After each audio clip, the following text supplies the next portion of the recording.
Good morning, children. Today, I, Padmaja Behera, has come with another uh, a video lecture on the second chapter of the book Hornbill, titled A Photograph, written by the famous poet Shirley Wilson. Let's first understand what do you mean by photograph. A photograph can be made of cardboard, and it is a piece or a thing which is used or which is there in everybody's house because it is a way to keep memories. Your memories can be happy as well as sad also. Why I am saying sad? Because when a person also dies, we also keep a photograph of him, suggesting that this will remain forever. Photographs are fond memories of a person, of an incident, of an event. I hope all of you will agree.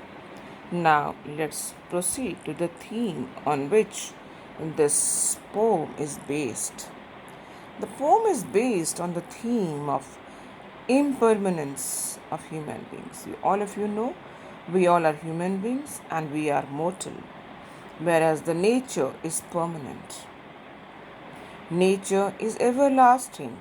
Nature is eternal. Men may come and men may go, but I go on forever is a line from the poem The Brook. Men will keep on coming and going, but the brook will last forever. Third theme is the relationship which a mother and daughter share. Children, please listen carefully because this theme also will be applied in your class 12th, and the poem is My Mother at 66.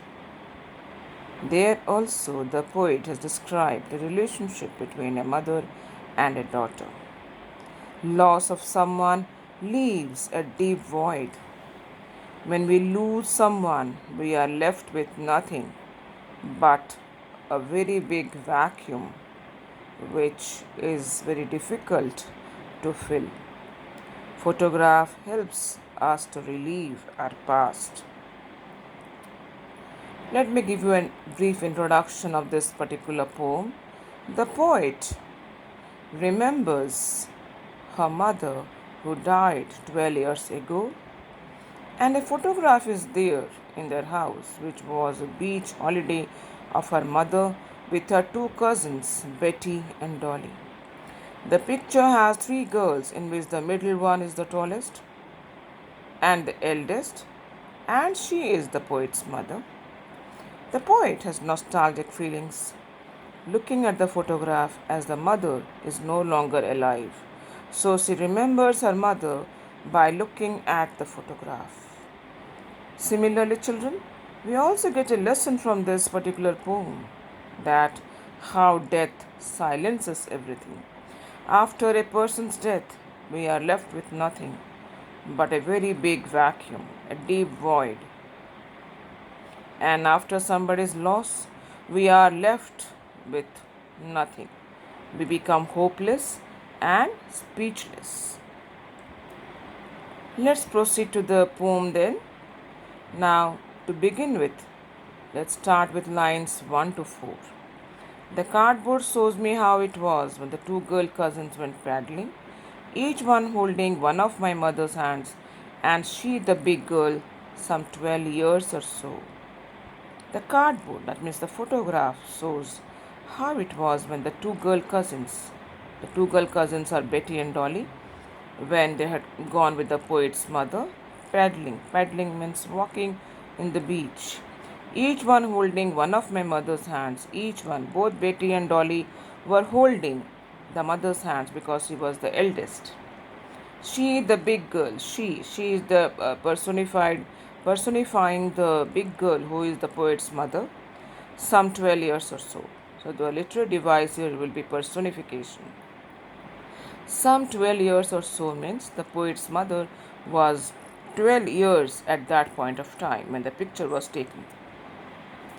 All three stood still to smile through their hair at the uncle with the camera.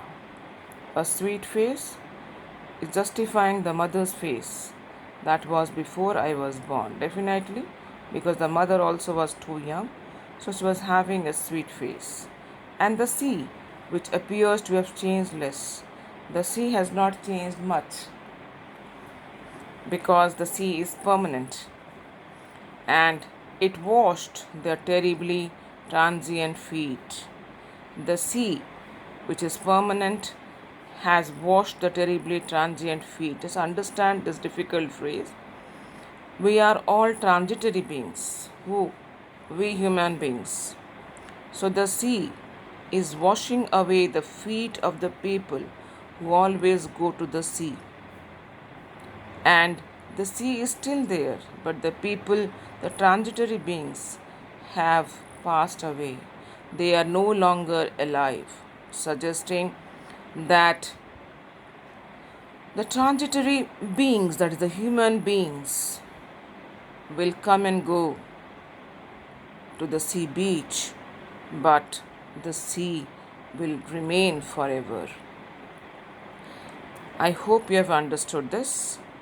Now let's proceed to lines 10 to 13. Some 20-30 years later, she would laugh at the snapshot. See, Betty and Dolly, she would say, and look how they dressed us for the beach.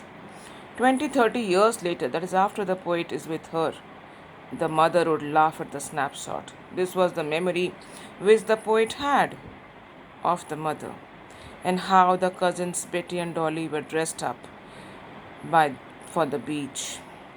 Photographs are sweet memories, and we cherish them with nostalgic feelings because those memories will remain as memories long after we are gone. The sea holiday was our past, mine is our laughter. Both rye with the labored ease of loss. It's a nice phrase, children. The sea holiday of the poet's mother was our past. Mine is her laughter. Mine means the poet.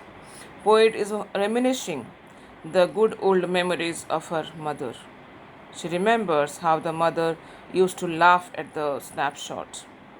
Both rye with the labored ease of loss. Both of them think of the past and how they cannot live that again. How that they are left with only memories. How they have to live with the loss.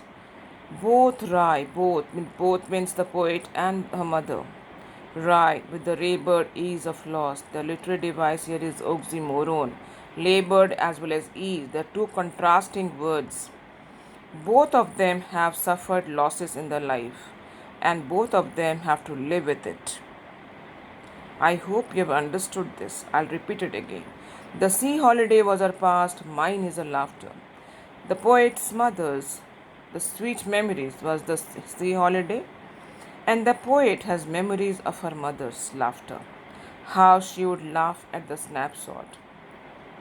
Both of them have suffered losses, and how it is very difficult to bear the loss. Now she has been dead nearly as years as that girl lived, and of this circumstance there is nothing to say at all. Its silence silences.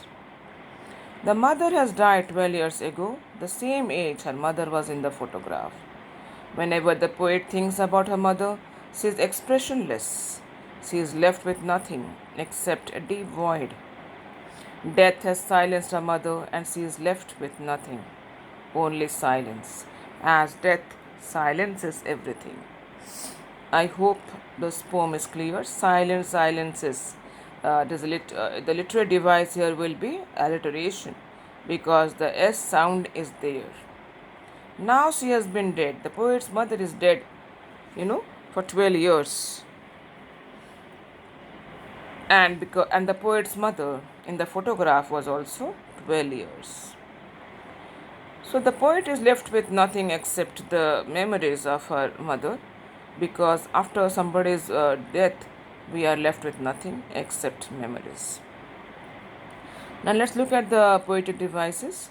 Alliteration, stood still, through there, my mother's, terribly transient, they're all alliteration. Same sounding consonants, silent silences. I hope you know the meaning of alliteration. Same sounding consonants. Oxymoron is labored is. I hope you know the meaning. Labor and ease. Labor and ease are two contrasting words, so it is oxymoron. And the last literary device is terribly transient. It is transferred epithet, where you are describing the quality of a person or thing. That means we human beings are mortal, whereas the sea is immortal. So, terribly transient. I hope the poem is clear with you, children. Thank you so much for understanding and listening to me with patience.